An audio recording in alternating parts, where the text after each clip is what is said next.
to our third episode of my new web series, In Conversation. I can't believe it's been 3 weeks already.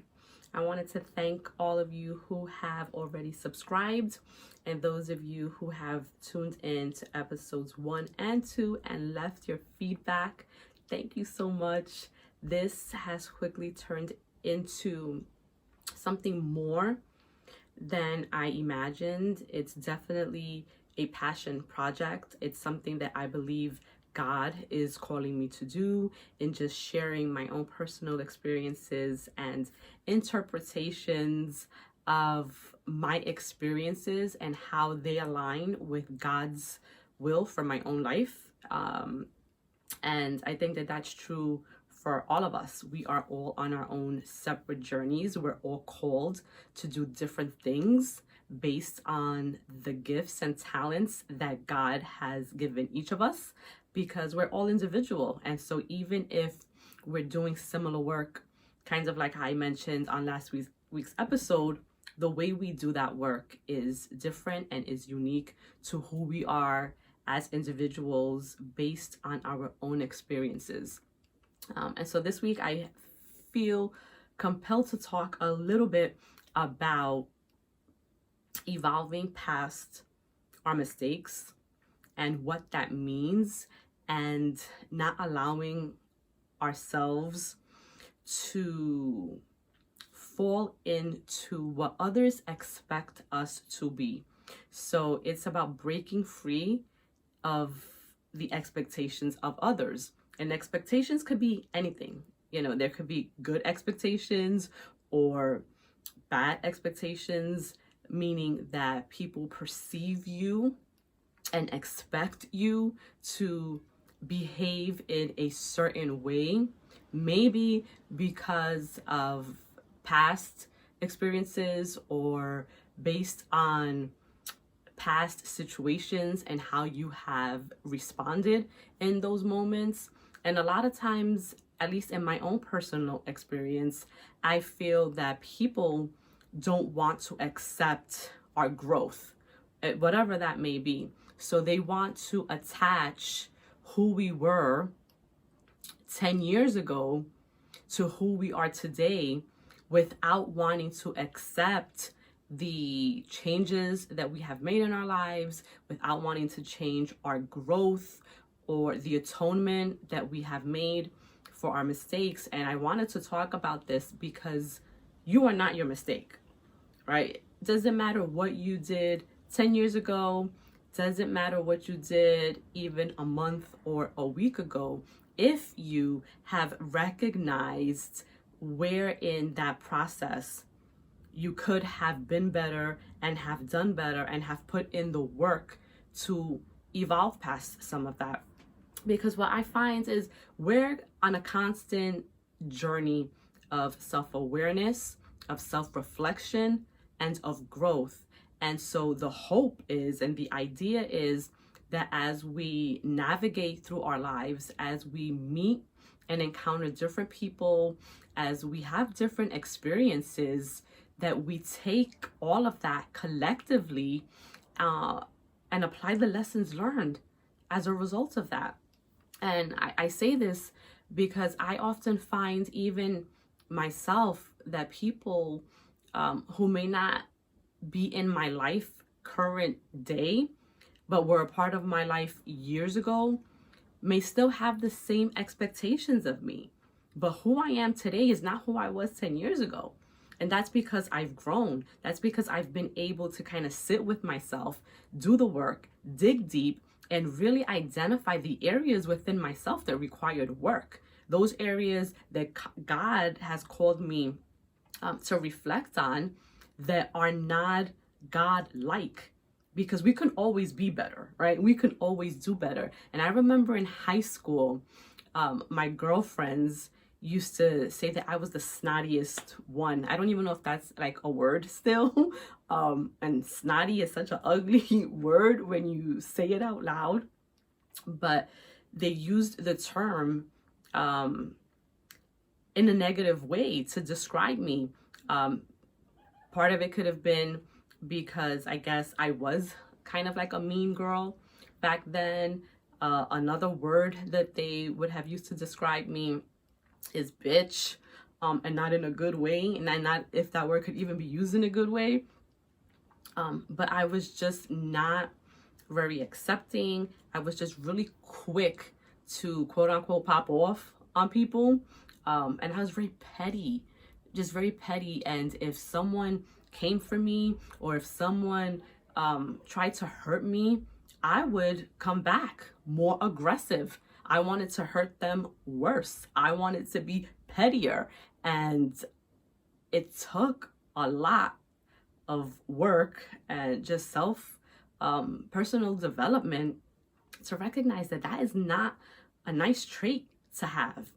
And I mean, it's something that I still work through. Like, if I'm going to be completely honest, there are still times where I kind of regress into that old kind of petty behavior, but I'm more conscious of that now. And I know how to pause sometimes and kind of reel myself back before acting on that instinct to kind of respond to someone in the same way. Because what that means is that if I allow another person to change or affect my response, my behavior, I have already given them too much power. And the way that we maintain our power is by controlling our emotions, by controlling our behaviors, by controlling our response in certain situations. And sometimes our instinct and our initial response might be to pop off, right? It might be to respond in kind. So in whatever way someone is coming at us, we may be just from natural instinct inclined to respond the same way.